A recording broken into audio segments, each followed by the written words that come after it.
हमारी criminal justice system के ये 3 कानून 160 साल बाद पहले अंग्रेजों ने बनाए थे, अंग्रेजों की पार्लियामेंट में बने थे। नरेंद्र मोदी जी ने,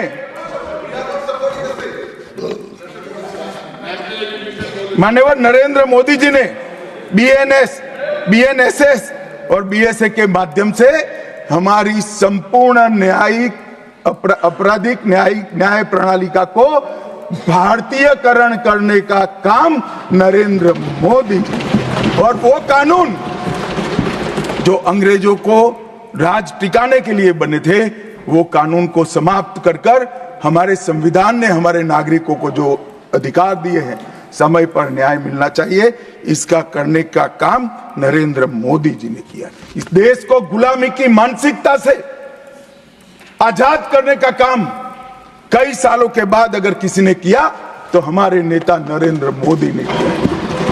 और आप तो कई साल तक, अटल जी की सरकार आई, कई साल तक बजट शाम को 5:30 बजे रखते थे। क्यों शाम को 5:30 बजे रखते थे? क्योंकि इंग्लैंड की रानी के घड़ी में उस वक्त 11 बजते थे। आजादी के इतने सालों तक अंग्रेज की रानी के घड़ी से बजट रखने की आदत थी, वो भी किसी ने बदला तो भारतीय जनता पार्टी ने बदला, अटल बिहारी वाजपेयी। मान्यवर, संविधान के सम्मान की बहुत बातें हुई, मगर संविधान का सम्मान सिर्फ बातों में नहीं होना चाहिए, कृति में भी होना चाहिए, कर्तृत्व में भी होना चाहिए और कल्पना में भी होना चाहिए। जब कृति में नहीं है, कर्तृत्व में नहीं है, तो कल्पना में आ ही नहीं सकता। अभी मैंने इस चुनाव में अजीबोगरीब नजारा देखा मान्यवर, अजीबोगरीब नजारा था। आज तक इतने साल चुनाव हुए, किसी ने आम सभाओं में संविधान को लहराया नहीं। संविधान को लहराकर, झूठ बोलकर जनादेश लेने का कुत्सित प्रयास कांग्रेस पार्टी के नेताओं के माध्यम से। मान्यवर, संविधान लहराने का मुद्दा नहीं है, संविधान बहकाने का मुद्दा नहीं है, संविधान विश्वास है, संविधान श्रद्धा है, संविधान को सम्मान करने का। मान्यवर, वो नरेंद्र मोदी जी को, और लोकसभा में तो किसी को मालूम नहीं पड़ा।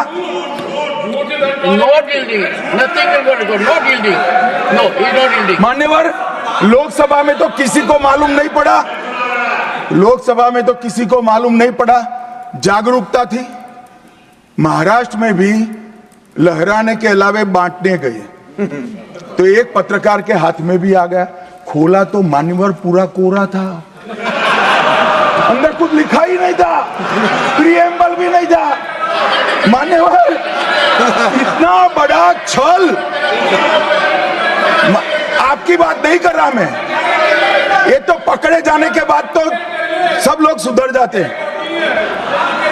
मान्यवर, 75 साल के इतिहास में, संविधान के आयुष्य में, संविधान के नाम पर इतना बड़ा छल मेरे जीवन में तो मैंने ना देखा है ना जाना। और कारण ढूंढते हैं कि क्यों हारे। मैं बता दूं, कारण मत ढूंढिए, कमेटी की जरूरत नहीं है। संविधान और आरक्षण करते थे, लोग जान गए कि संविधान फर्जी लेकर घूमते हो तो लोगों ने हरा दिया। मान्यवर, ये प्रति जो लेकर घूमते हैं, इसमें गोखले साहब ने क्या लिखा है वो एक बार पढ़ लें। उन्होंने लिखा है कि इंदिरा जी और कांग्रेस पार्टी ने संविधान पर सबसे ज्यादा कठोर कुठाराघात करने का काम किया है। जो प्रति लेकर घूमते हैं ना, उसकी प्रस्तावना में लिखा गया। माननीय अध्यक्ष, माननीय सभापति महोदय, माननीय सभापति महोदय, संविधान कैसे तोड़ा मरोड़ा जा सकता है, इसके भी मैं 2 उदाहरण देना चाहता हूं।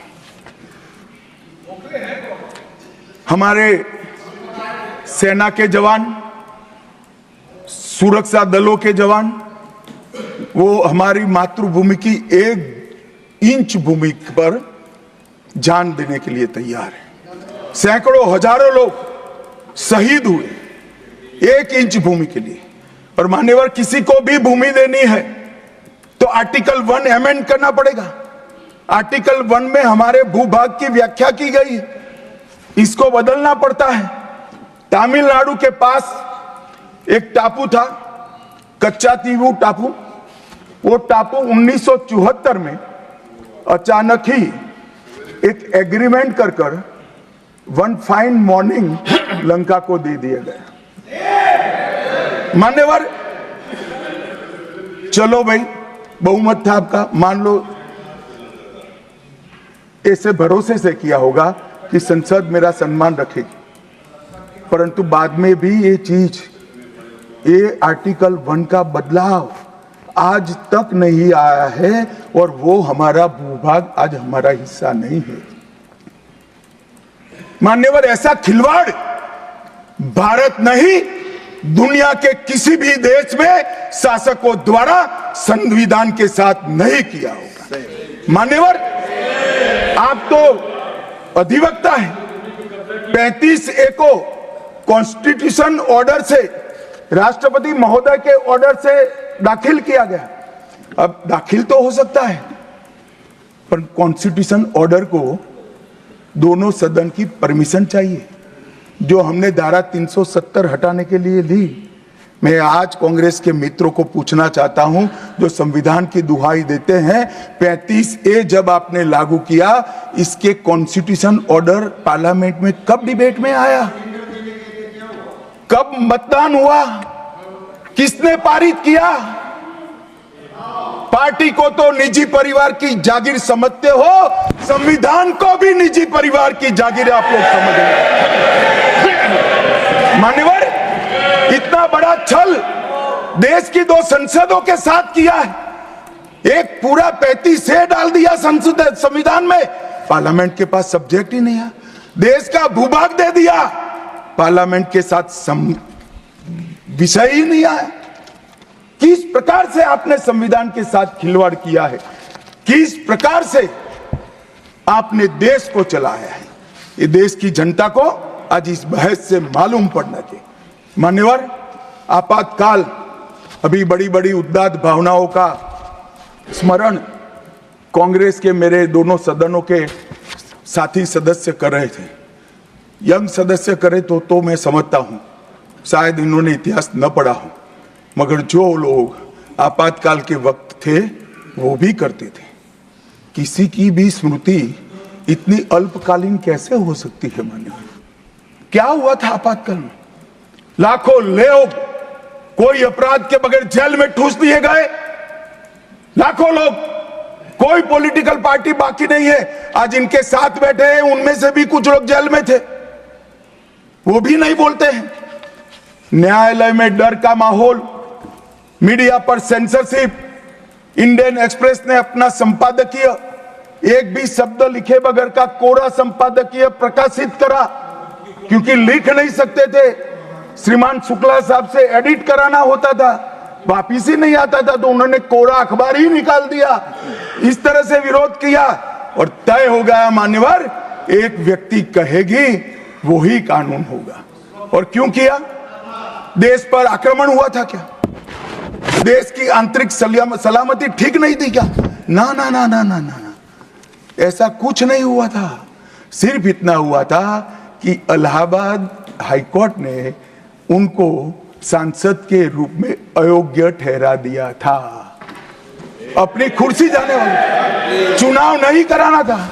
और मान्यवर, जब पार्लियामेंट, जब इसको चैलेंज किया गया और न्यायालय में, सर्वोच्च अदालत में जब चर्चा चली, तब उन्होंने कहा, नीरज डे को पूछा कि आर्टिकल 21 के तहत के अधिकार इमरजेंसी में समाप्त हो सकते हैं क्या? तो उन्होंने कहा यस सर। साहब, कोई भी वकील को यस सर कहने की इतनी बड़ी फीस नहीं मिली होगी। नीरज डे 11 साल तक अटॉर्नी जनरल रहे, एक यस सर कहने का। मान्यवर, डीओ ड्राफ्ट जो होता है वो कैबिनेट में, कैबिनेट मंत्रालय से आता है। कैबिनेट मंत्रालय में डीओ ही नहीं है। कैबिनेट का जो प्रस्ताव होता है कैबिनेट मंत्रालय के थ्रू जाता है, मगर आज कैबिनेट में कोई रिकॉर्ड नहीं है। कैबिनेट मंत्रालय में मैं तो छोटा था मान्यवर, मुझे जेल में नहीं जाना पड़ा। मेरी आयु होती तो मेरा भी सौभाग्य होता, पूरे 19 महीने इसके विरोध में मैं जेल में रहना पसंद करता, परंतु मैं छोटा था। मुझे इमरजेंसी की मालूमात कैसे पड़ी? मैं बीना का गीतमाला